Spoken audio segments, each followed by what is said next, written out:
Listen, Blue Jays fans, I need you to stay with me right now because what we're about to talk about is going to hit every single one of you right in the chest. We're standing at a crossroads that could define the next 5 years of this franchise. And honestly, I am not sure everyone realizes just how critical this moment actually is.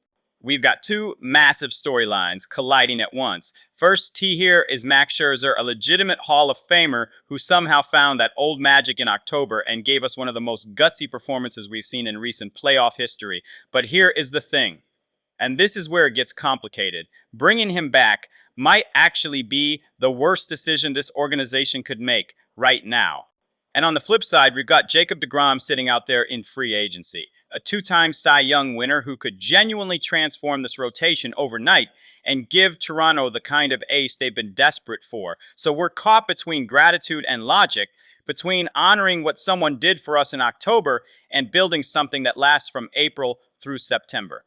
And if you've been riding with this team through everything, through all the heartbreak and the near misses, you know exactly what I am talking about.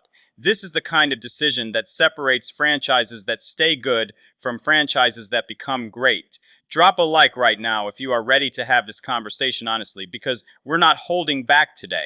This is what it means to live and breathe Blue Jays baseball. So, let's start with Scherzer, because this is where emotions and reality clash harder than anywhere else. That Game 7 performance was absolutely heroic. At 41 years old, with his arm probably screaming at him, Matt Max went out there and gave Toronto four in his prime. For those moments, it genuinely felt like we were watching destiny unfold. The energy in the stadium, the way the crowd erupted, every time he got an out, it was pure magic. That's the version of Redzer that lives in highlight reels forever. But here is what we have to talk about, and I know this is uncomfortable. That playoff performance, as incredible as it was, can't erase what happened during the regular season. We're talking about a guy who threw just over 128 innings across 2 years. His ERA as a starter before the postseason was sitting at 5.19. 5.19, that's not ace numbers. That's not even mid-rotation numbers. And the age factor isn't something we can just ignore because we want to. Scherzer will be 42 by the middle of next season. Father Time is undefeated in baseball, and betting against that reality has crushed more teams than we can count. Tim Kelly from Bleacher Report didn't mince words when he said the Blue Jays shouldn't even consider bringing Scherzer back. He actually went as far as calling him the free agent most likely to disappoint this offseason. That's brutal, but is he wrong? When you look at the numbers, when you factor in the injury history, when you acknowledge that playoff adrenaline can make a 41-year-old arm feel young for a few innings but can't sustain that over 6 months, the case against a reunion starts to make a lot of sense. And this is where the front office has to be cold. They have to look past the standing ovation and the goosebumps and ask themselves one question. Can Max Scherzer give us what we need for a full season?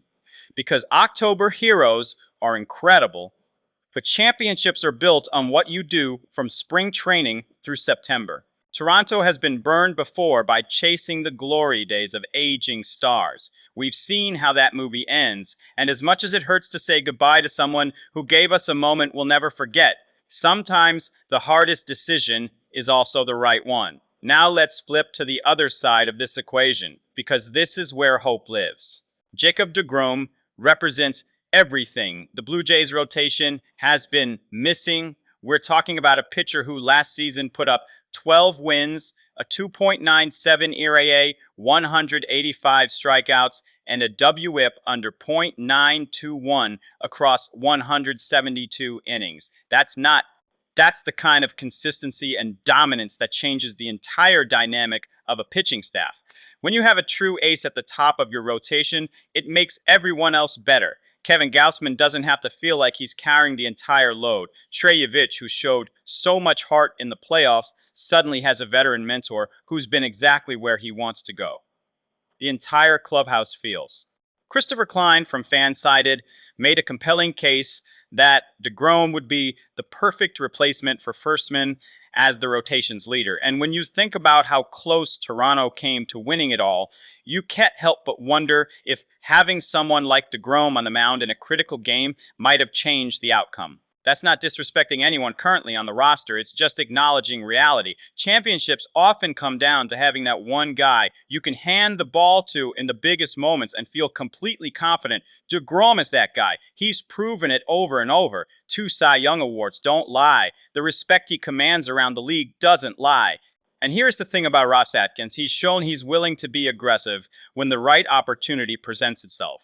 Toronto hasn't been shy about going after big names. Maybe DeGrom is the one they finally land. The impact of signing DeGrom would ripple through the entire organization. The fans would immediately feel like the front office heard them, like management is serious about capitalizing on this championship window while it's still open. The players would see that ownership is willing to invest in winning now. Young pitchers on the staff would have one of the greatest arms of this generation to learn from every single day. And honestly, after coming within inches of a title and having it slip away in the most painful fashion possible, making a statement move like this sends a message. It says, we're not satisfied with almost. It says we're going all in. That's the kind of bold decision that can define an era. So here's where we are, Blue Jays Nation. We're standing at a fork in the road with 2 very different paths ahead. One path involves holding on to nostalgia, thanking Scherzer for an unforgettable October, but recognizing that betting on a 42-year-old arm for a full season is too risky when you are trying to build something sustainable. The other path involves making the kind of splash that signals to everyone. This team is ready to take the next step. Signing DeGrom wouldn't just be about adding an ace. It would be about declaring that Toronto learned from falling short and is now prepared to do whatever it takes to finish the job. Both stories we've talked about today cut to the heart of what it means to be a Blue Jays fan right now. The gratitude for what Scherzer gave us mixed with the reality that we need to look forward. The pain of that Game 7 loss mixed with the electric possibility of what this team could become with the right additions. It's emotional. It's complicated. And it's exactly why we love this game and this team so much. Being a Blue Jays fan means riding every high and every low, believing even when it hurts, and always looking toward what's next, with hope burning in your chest. So tell me in the comments, what's your heart telling you? Should Toronto thank Scherzer and move on, or is there still room for one more chapter with Mad Max? And what would it mean to you to see DeGrom in a Blue Jays uniform? Hit that like button to show everyone the Blue Jays fans don't back down, don't give up, and are ready for whatever comes next. This is our team. This is our moment. Let's make it count.